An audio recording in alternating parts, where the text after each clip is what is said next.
Le ciel nocturne, il a toujours quelque chose de fascinant, n'est-ce pas? Ah oui, complètement. Et parfois, il nous lance de vraies énigmes, des lueurs bizarres, des trucs qui bougent de façon inattendue. C'est ça. Aujourd'hui, justement, on va regarder d'un peu plus près une série d'observations astronomiques assez récentes et plutôt inhabituelles.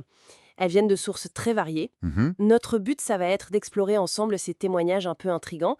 Ça va d'un forum d'astro-amateurs pointus, genre Cloudy Nights, Oui, très connu. à des bases de données comme celle du New Fork, qui recense des signalements, et puis aussi des articles de vulgarisation de la NASA, Futura Science, IFL Science. Un bon panel. Voilà, on va essayer de décortiquer un peu tout ça pour comprendre ce qui a bien pu être vu là-haut. D'accord. Allons-y. Alors, commençons peut-être par ce cas sur Cloudy Nights. Le 11 mai 2024, c'était vers 9h50, temps universel. L'heure de référence, oui. Mhm. Un amateur, a priori expérimenté, a vu un truc très bref. Une sorte de flash, une illumination très soudaine, très intense. Ça ressemblait à une étoile, Mhm. dans Cassiopée, Ah oui. durée très courte, un éclat vif, et pouf, plus rien. Vraiment inattendu et pas identifié.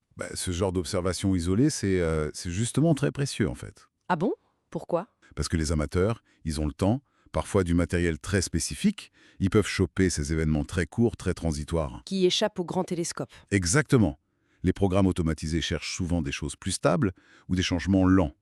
Les amateurs, eux, ils assurent une veille complémentaire, essentielle même. D'accord, je vois. Et alors, dans un registre différent, mais toujours non expliqué, il y a ces bases de données, comme le NUFORC aux États-Unis. Oui, le National UFO Reporting Center. On a pris un exemple, le signalement Sighting 183257, mais il y en a des milliers. C'est des témoignages bruts, quoi, des phénomènes anormaux vus dans le ciel.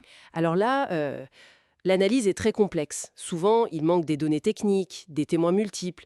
C'est difficile d'aller plus loin. On imagine. Mais leur accumulation, ça pose question quand même. Au-delà de l'identification elle-même, ça montre bien cette interaction constante du public avec l'inconnu dans le ciel et notre difficulté à tout cataloguer. C'est vrai. Et puis on change encore d'échelle avec la science citoyenne. La NASA a parlé de ça, des citoyens qui aident à analyser des données. Oui, c'est de plus en plus courant et qui ont repéré un objet filant à une vitesse mais incroyable, 1 million de miles par heure. Ah oui, ça fait plus d'1,6 million de kilomètres heure. Ouais. C'est phénoménal. Complètement fou, non? Comparé à un satellite normal. C'est des centaines de fois plus rapide. Là, la science citoyenne montre vraiment sa force, pour analyser des volumes de données monstrueux. Il faut du monde. Voilà. Les chercheurs seuls ne pourraient pas. Trouver ce truc, c'est comme chercher une aiguille hyper rapide dans une botte de foin cosmique. Et ça montre aussi que nos outils de surveillance s'améliorent, hein. On peut voir des choses extrêmes. Donc le ciel est loin d'être juste un décor tranquille. Futura Science racontait aussi comment un amateur, depuis son jardin, Oui, a réussi à identifier et même photographier un satellite espion américain.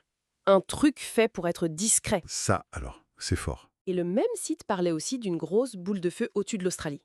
Non identifiée, origine incertaine. Hmm. Bon, pour les satellites secrets ou les rentrées atmosphériques, on sait que ça existe.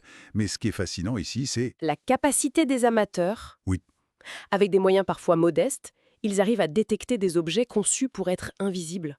Ça interroge vraiment sur ce qui se balade réellement là-haut en orbite, hein, au-delà des catalogues officiels. Et qui peut voir quoi? Et cette capacité, elle va parfois très très loin. IFL Science racontait comment des radioamateurs Ah, les radioamateurs? ont réussi à capter le signal de Voyager 1. Non. Voyager 1, Oui. le signal hyper faible alors que la sonde est à presque 25 milliards de kilomètres. Un murmure venu de super loin. Incroyable. Si on met tout ça ensemble, le flash stellaire, les signalements bizarres, l'objet hyper véloce, le satellite espion traqué et même Voyager, Oui, ouais. on voit une tendance claire. Les capacités techniques des non-professionnels explosent. Ils deviennent vraiment des acteurs de l'observation spatiale. Partout. D'accord. Alors si on résume un peu tout ça, on a eu un éclat d'étoiles mystérieux et bref, Et ça. des signalements d'objets volants non identifiés, Mhm. un bolide cosmique ultra rapide trouvé par des citoyens, Oui. un satellite espion démasqué depuis un jardin, Mhm. une boule de feu pas claire et même l'écho lointain de Voyager 1. Tout ça. Bon, qu'est-ce que ça nous dit au fond tout ça? Ça nous dit que notre regard sur le ciel y change. C'est un endroit où cohabitent des phénomènes naturels qu'on ne comprend pas toujours très bien.